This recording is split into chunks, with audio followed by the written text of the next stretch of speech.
ಚಿಕ್ಕಮಗಳೂರು ನಗರದಲ್ಲಿ ಕನ್ನೇರಿ ಸ್ವಾಮೀಜಿಯವರ ನೇತೃತ್ವದಲ್ಲಿ ಕಾರ್ಯಕ್ರಮವನ್ನು ಹಮ್ಮಿಕೊಳ್ಳಲಾಗಿದೆ. ಈ ಹಿಂದೆ ನಡೆದ ಕಾರ್ಯಕ್ರಮವೊಂದರಲ್ಲಿ ಕನ್ನೇರಿ ಸ್ವಾಮೀಜಿಯವರು ಜಗದ್ಗುರು ಬಸವಣ್ಣನವರ ಕುರಿತು ಹಾಗೂ ಅವರ ತತ್ವಗಳನ್ನು ಅನುಸರಿಸುವವರ ಬಗ್ಗೆ ಅವಹೇಳನಕಾರಿ ಮತ್ತು ಆಕ್ಷೇಪಾರ್ಹ ಪದಗಳನ್ನು ಬಳಸಿ ಮಾತನಾಡಿರುವ ಆರೋಪಗಳಿವೆ.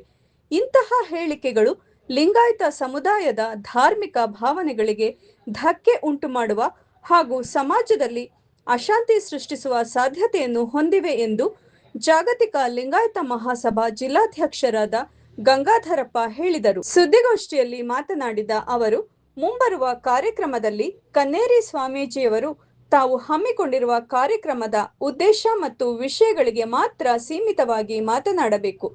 ಯಾವುದೇ ವ್ಯಕ್ತಿ, ಧರ್ಮ, ಸಮುದಾಯ ಅಥವಾ ರಾಜಕೀಯ ವಿಚಾರಗಳಿಗೆ ಸಂಬಂಧಿಸಿದಂತೆ ಪ್ರಚೋದನಕಾರಿ ಅಥವಾ ವಿವಾದಾತ್ಮಕ ಹೇಳಿಕೆಗಳನ್ನು ನೀಡದಂತೆ ಸೂಕ್ತ ಸೂಚನೆ ನೀಡಬೇಕಾಗಿ ವಿನಂತಿಸಿಕೊಳ್ಳುತ್ತೇವೆ ಎಂದು ಹೇಳಿದರು. ಪತ್ರಿಕಾಗೋಷ್ಠಿಯನ್ನು ಕರೆಯಲಿಕ್ಕೆ ಮುಖ್ಯ ಕಾರಣ ಏನು ಅಂತಂದ್ರೆ, ಈ ಹಿಂದೆ ಒಂದ್ಸಾರಿ 2025ರ 10ನೇ ತಿಂಗಳು ಕೂಡ ನಾವೊಂದು ಕನ್ನೇರಿ ಮಠದ ಜಗದ್ಗುರು ಅದೃಶ್ಯ ಕಾಡಸಿದ್ದೇಶ್ವರ ಸ್ವಾಮೀಜಿಯವರ ಬಗ್ಗೆ ಒಂದು ಪತ್ರಿಕಾಗೋಷ್ಠಿಯನ್ನು ಮಾಡಿದ್ವಿ. ಯಾಕೆಂದ್ರೆ ಅವರು ಜಾಗತಿಕ ಲಿಂಗಾಯತ್ ಮಹಾಸಭಾದ ಎಲ್ಲ ನೇತೃತ್ವ ವಹಿಸ್ಕೊಂಡು ಯಾಕೆ ಮಾಡಿದ್ವಪ್ಪ ಕಾರ್ಯಕ್ರಮ ಅಂತಂದ್ರೆ, ಅವರು ಬಸವಣ್ಣನವ್ರನ್ನ ತೆಗಳ್ತಕ್ಕಂಥದ್ದು, ಜೊತೆಗೆ ಬಸವಣ್ಣನ ಅನುಯಾಯಿಗಳು ಯಾರ್ಯಾರಿದ್ದಾರೆ ಅವ್ರನ್ನೆಲ್ಲ ಹೆಂಗೆ ಬೇಕಂಗೆ ಮಾತಾಡ್ತಕ್ಕಂಥದ್ದು, ಅಶ್ಲೀಲ ಪದಗಳನ್ನೆಲ್ಲ ಬಳಸಿ ಮಾತನಾಡ್ತಿದ್ರು. ಅದನ್ನು ಮನಗಂಡು ಹೈಕೋರ್ಟ್ ಕೂಡ ಅವ್ರಿಗೆ ಒಂದ್ಸರಿ ಚೀಮಾರಿ ಹಾಕಿತ್ತು, ನೀವು ಸ್ವಾಮೀಜಿಯಾಗಿದ್ದು ಖಂಡಿತರ ಎಲ್ಲ ಮಾತನಾಡಬಾರ್ದು, ಸಭ್ಯತೆಯನ್ನು ನಡ್ಕೊಳ್ಬೇಕು ಅಂತಕ್ಕಂಥ ಸಂದೇಶವನ್ನು ಕೊಟ್ಟಿದ್ರು ಕೂಡ ಅವ್ರು ಇನ್ನೂ ಓದೋದ್ ಕಡೆಲೆಲ್ಲ ಅದನ್ನೇ ಮಾಡ್ತಾ ಇದ್ದಾರೆ. ನಾವಿವತ್ತು ಕರೆದ ಪ್ರಮುಖ ಕಾರಣ ಏನು ಅಂತಂದ್ರೆ, ಇದೇ ತಿಂಗಳು 25ಕ್ಕೆ ಅವರು ಚಿಕ್ಕಮಗಳೂರಿಗೆ ಬರ್ತಾ ಇದ್ದಾರೆ ಅಂತಕ್ಕಂಥ ಸುದ್ದಿ ನಮಗೆ ತಲುಪಿದೆ. ಆ 25 ಬರ್ತಾ ಇರೋದಕ್ಕೆ ನಮ್ದು ಯಾವುದೇ ಅಭ್ಯಂತರ ಇಲ್ಲ. ಆದ್ರೆ ಅವರು ಕೃಷಿ ಚಟುವಟಿಕೆಗಳ ವಿಚಾರವಾಗಿ ಪ್ರಸ್ತಾಪ ಮಾಡಲಿಕ್ಕೆ ಬರ್ತಾ ಇದ್ದಾರೆ ಅಂತ ಮಾಹಿತಿ ಬಂದಿದೆ. ಅವರು ಕೃಷಿ ಚಟುವಟಿಕೆಗಳ ಬಗ್ಗೆ ಮಾರ್ಗದರ್ಶನ ಕೊಡ್ಲಿ, ರೈತರಿಗೆ ಸಲಹೆ ನೀಡಲಿ, ಅದರಲ್ಲೂ ಕೂಡ ನಮ್ದು ಯಾವುದೇ ಅಭ್ಯಂತರ ಇಲ್ಲ. ಆದ್ರೆ ಅವರು ಮಾತನಾಡುವ ಬರದಲ್ಲಿ ಬಸವ ಧರ್ಮದ ಅನುಯಾಯಿಗಳಿಗೆ ನೋವಾಗದಂತೆ ಮಾತನಾಡಬಹುದು ಅಥವಾ ನೋವು ಭರಿಸುವಂತ ಮಾತುಗಳನ್ನು ಅವ್ರು ಆಡಬಾರ್ದು. ಯಾಕೆಂದ್ರೆ ಯಾವ ಸಂದರ್ಭದಲ್ಲೂ ಅಶ್ಲೀಲ ಪದಗಳನ್ನು ಬಳಸ್ತಾರೆ.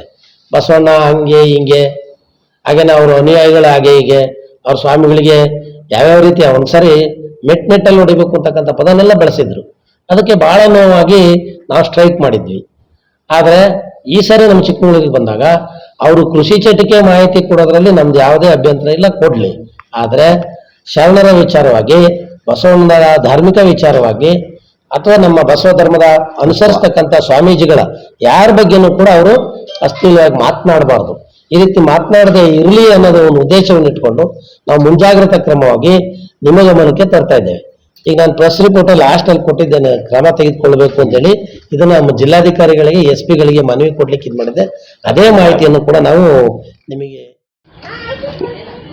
ಪ್ರೋಗ್ರಾಮ್ಗೆ ಬರುವಂಥ ಸಂದರ್ಭದಲ್ಲಿ ಅವರು ಸಾರ್ವಜನಿಕರಿಗೆ ಒಳ್ಳೆಯದಾಗೋದಕ್ಕೆ ಏನು ಬೇಕಾದ್ರೂ ಹೇಳಿ ನಮಗೆ ನಮ್ಮ ಪ್ರೋತ್ಸಾಹ ನಮ್ಮದು ಕೂಡ ಅವರಿಗೆ ಇರುತ್ತೆ. ಆದರೆ ಈ ನಾಡಿನ ಮಠಗಳ ಬಗ್ಗೆ, ಮಠಾಧೀಶರ ಬಗ್ಗೆ, ಹರಗುರು ಚರಮೂರ್ತಿಗಳ ಬಗ್ಗೆ ಇಲ್ಲ ಸಲ್ಲದ ಆರೋಪಗಳನ್ನು ಮಾಡಿದರೆ ನಾವು ಅದನ್ನು ಸಹಿಸಿಕೊಳ್ಳಿಕ್ಕೆ ಸಾಧ್ಯವಿಲ್ಲ. ಈಗಾಗಲೇ ಈ ಹಿಂದೆ ಕೋರ್ಟ್ನಲ್ಲಿ ಅವರಿಗೆ ಛೀಮಾರಿ ಹಾಕಿದ್ದಾರೆ. ಆದರೂ ಕೂಡ ಅವರು ಮತ್ತೆ ಮತ್ತೆ ಮಠಾಧೀಶರುಗಳ ಬಗ್ಗೆ ಅವಹೇಳನಕಾರಿಯಾದ ಮಾತುಗಳನ್ನು ಆಡ್ತಾನೆ ಇದ್ದಾರೆ.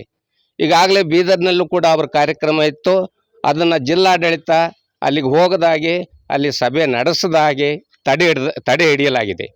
ಹಾಗಾಗಿ ಅವರು ಒಳ್ಳೆಯ ಕೆಲಸವನ್ನು ಮಾಡಿದರೆ ನಮ್ದು ಯಾವುದೇ ಅಭ್ಯಂತರ ಇಲ್ಲ. ಬಸವಣ್ಣನವರಿಗಾಗಲಿ, ಶರಣರಿಗಾಗಲಿ, ಬಸವ ತತ್ವಕ್ಕಾಗಲಿ ಏನಾದರೂ ಅಪಪ್ರಚಾರ ಆಗುವಂಥ ಮಾತುಗಳನ್ನು ಆಡಿದರೆ ನಾವು ಖಂಡಿತ ಸಹಿಸೋದಿಲ್ಲ, ಅದನ್ನು ಕಟುವಾಗಿ ವಿರೋಧಿಸ್ತೀವಿ ಅಂತ ಈ ಮುಖಾಂತರವಾಗಿ ತಮಗೆ ತಿಳಿಯಪಡಿಸ್ತೇನೆ. ಸುದ್ದಿಗೋಷ್ಠಿಯಲ್ಲಿ ಗಣೇಶ್, ಗಾಯತ್ರಮ್ಮ ಉಪಸ್ಥಿತರಿದ್ದರು.